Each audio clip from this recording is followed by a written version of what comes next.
What if the greatest love story you ever heard was also the most painful confession you ever witnessed?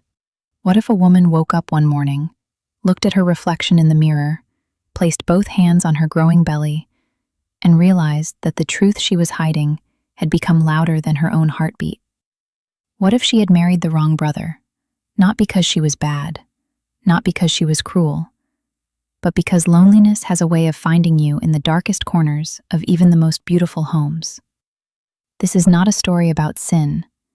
This is not a story about judgment. This is a story about a woman who fell apart completely, and then, piece by broken piece, found a way to put herself back together. A story about the kind of love that destroys you first before it saves you. A story about a secret so heavy it cracked her chest open every single morning.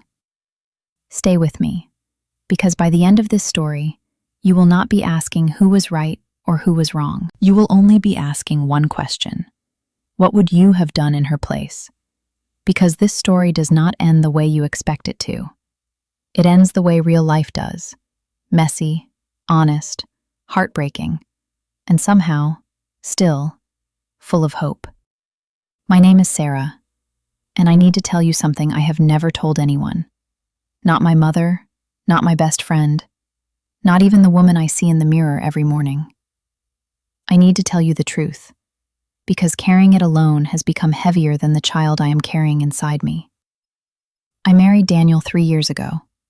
He was tall, confident, and spoke in a voice that made every room feel smaller.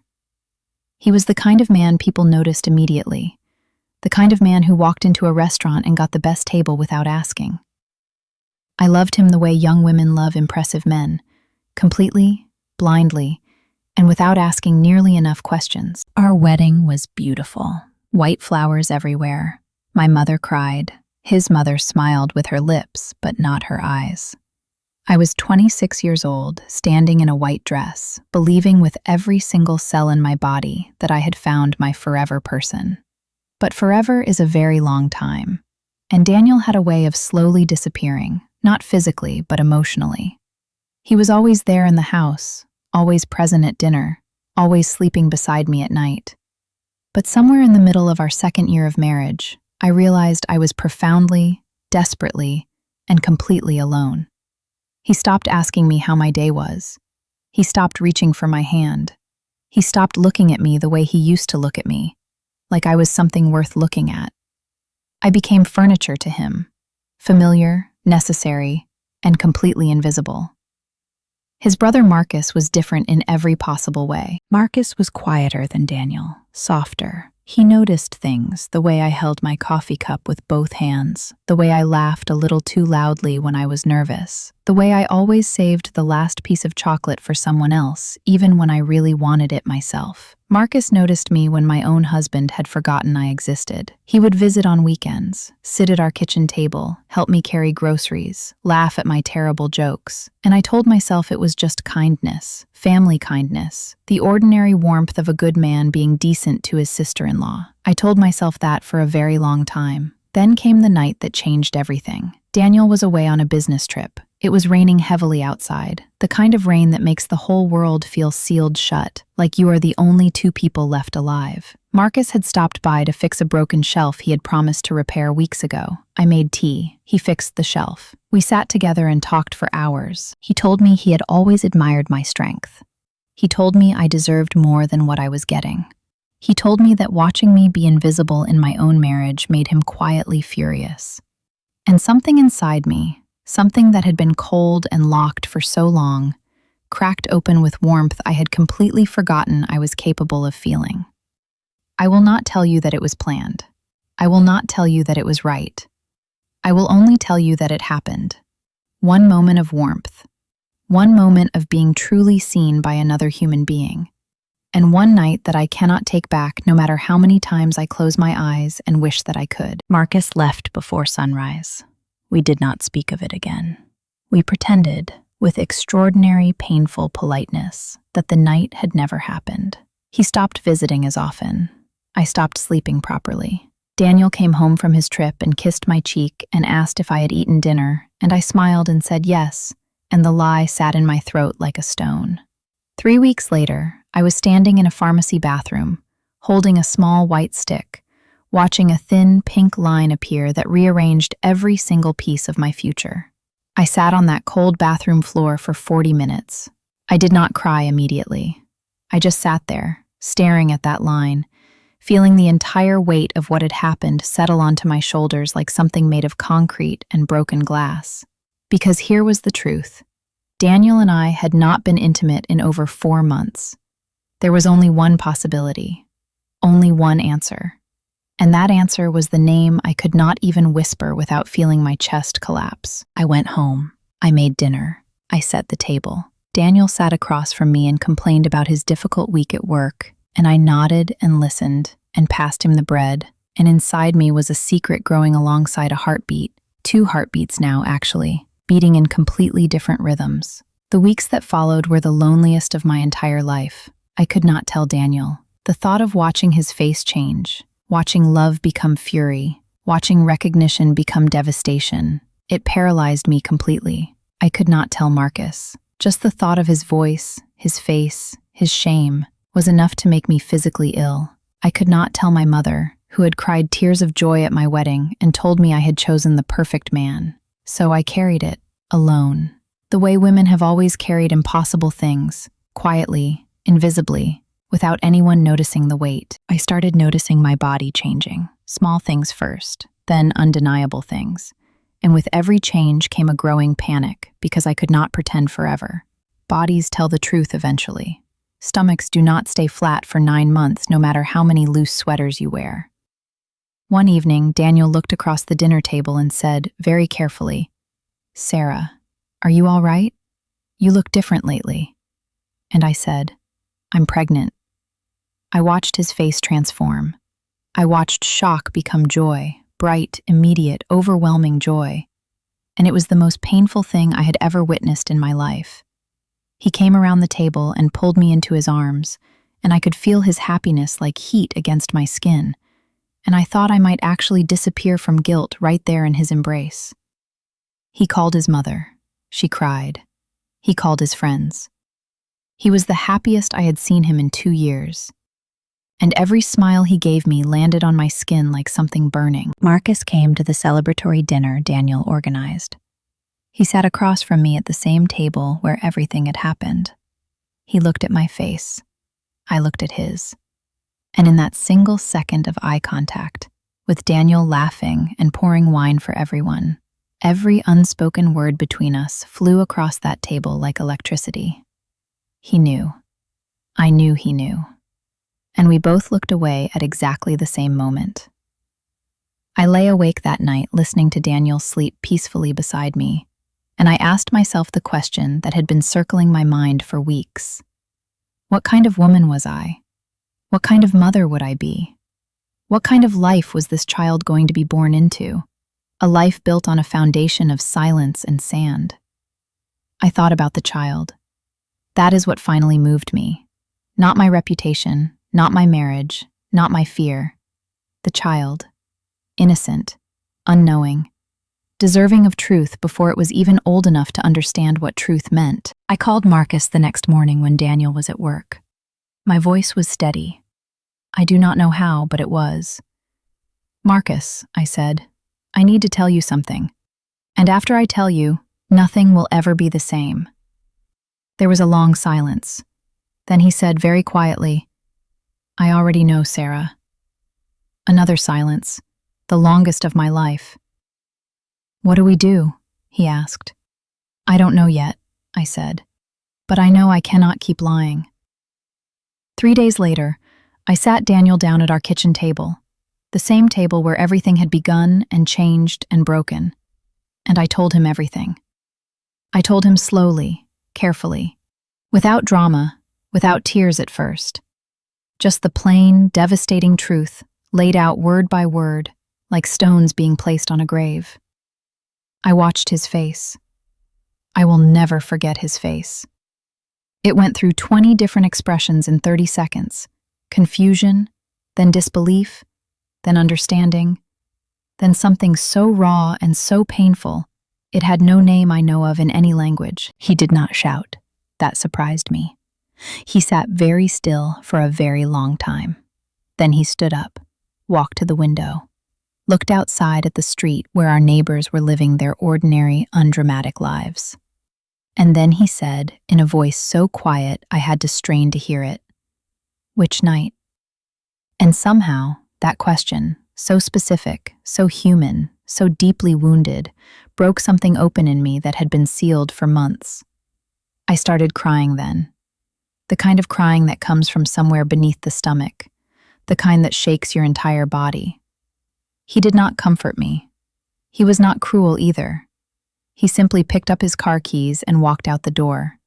And I sat at that kitchen table alone, crying into my hands, for a very long time. The weeks after that were indescribable. Daniel moved into the guest room. Marcus disappeared entirely. I would later learn he had rented an apartment across town and told his mother he needed space. Daniel's mother called me and said things I will not repeat. My own mother held my hand and cried and told me she did not understand, but she was not leaving. And through all of it, through the phone calls and the silences and the heartbreak and the family meetings where nobody could look at each other, the baby kept growing. Steady, quiet, completely unaware of the storm surrounding her. Yes, her. I found out at my ultrasound appointment, sitting alone in that bright white room with cold gel on my stomach, that I was having a daughter. A daughter. I thought about what I wanted her life to look like. I thought about what I wanted to teach her about truth, about courage, about what it means to face the consequences of your own choices instead of running from them. I thought about the woman I wanted to be for her before she was even born. Daniel came back to the house 6 weeks later. Not to reconcile, we both understood that the marriage in its original form was over. He came back because he is fundamentally a decent man, even in his brokenness. He came back to talk, to try to understand not with anger, but with the exhausted honesty of someone who has already done all of his crying in private. We sat at the kitchen table again. Different conversation this time, slower, quieter. He asked me if I had loved Marcus. I told him the truth, I did not know. I told him that what I had felt was not love so much as being seen, and that the loneliness of our marriage had made me desperately vulnerable in ways I had not recognized until it was far too late. He was quiet for a long time after that. Then he said something I did not expect. He said, "I know I disappeared. I know I made you invisible. That is not an excuse for what happened. But I know my part in what this marriage became. It was not forgiveness. It was not absolution. But it was honesty, the first real honesty we had shared in 2 years of marriage. And it came at the most devastating possible cost." Marcus reached out eventually. A letter, actual handwritten paper, which surprised me completely. He wrote that he was sorry in ways that words would never be enough to carry. He wrote that the child was his responsibility, and he would never walk away from that, regardless of what I decided about my own life. He wrote that he did not expect forgiveness. He was simply asking for the chance to be a father. I read that letter 7 times. Then I folded it carefully and put it away somewhere I could find it again when I was ready. My daughter was born on a Tuesday morning in April, when the world outside was just beginning to turn green again. She was 7 pounds, 4 ounces. She had dark eyes and a tiny fist that she pressed against her cheek while she slept. I held her and felt something completely outside the reach of language, something that made all the pain of the previous 9 months feel like the necessary, terrible price for arriving at this exact moment. My mother was in the room. Daniel was not. Marcus was not. It was just me and my daughter and the incredibly ordinary miracle of a new life that had chosen the most complicated possible circumstances to arrive in. But she was here, and she was mine, and she was innocent of every single thing that had brought her into existence. I named her Grace, because that is what I needed most. Not perfection, not a clean story with a tidy ending, not the marriage I had planned, or the family I had imagined, or the future that had looked so certain on my wedding day. Just grace, the kind that arrives in broken places, the kind that does not require you to be perfect before it finds you, the kind that exists in the face of a sleeping infant who presses her tiny fist against her cheek and has absolutely no idea how much she has already changed you. I will not tell you that everything became easy after that. It did not. There were custody conversations and difficult silences and holiday arrangements that required extraordinary emotional maturity from everyone involved. There were days when I cried in my car before walking into my apartment because I did not want my daughter to see me cry. But there were also mornings, beautiful, quiet, ordinary mornings, when Grace would wake up and look at me with her dark eyes and reach her small hands toward my face, and I would hold her and think, "This is real. This is honest. This is mine." And slowly, in the way that real healing actually works, not all at once, not dramatically, but in small, quiet increments barely visible from day to day, I began to rebuild. Not the life I had planned, something new, something that was actually mine, shaped by the truth of who I was, rather than the performance of who I had tried to be. Daniel and I, over many months, arrived at something that resembled a fragile peace. Not friendship exactly, not the old love certainly, but a quiet mutual respect between two people who had hurt each other and chosen honesty over continued pretending. Marcus became a father in the way that counts, present, responsible, consistent, learning. It was not simple. It was not without pain. But Grace will grow up knowing who her father is, and that matters more than my comfort. And me? I am still here, still learning. Still, on some mornings, catching my reflection in the mirror and needing a moment before I recognize the woman looking back at me.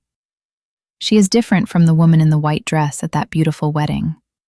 She is quieter, less certain of easy answers, more honest about the complicated truth of her own heart. But she is also stronger, more real, more fully herself than she has ever been. She is someone Grace can grow up watching. Not a perfect woman, never that, but a true one. And that, I have decided, is enough. More than enough. It is everything. This story is not about sin or scandal or moral judgment. It is about the extraordinary complexity of being human in an imperfect world. Sarah's story teaches us that loneliness inside a marriage can be just as destructive as any external threat. It teaches us that one moment of weakness can alter every chapter of the story you thought you were writing for yourself. It teaches us that truth, no matter how terrifying, is always less destructive in the long run than the lie you choose to maintain in its place.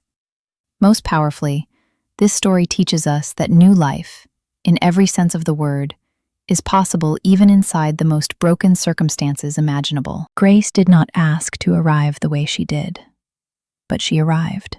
And in her arrival, something else arrived too. The possibility of honesty, accountability, and the kind of courage that looks nothing like strength from the outside, but feels like everything from within. Sarah chose truth when silence would have been so much easier. She chose her daughter's future over her own comfort.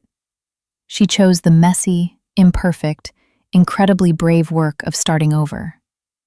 That is not failure. That is one of the most human things there is.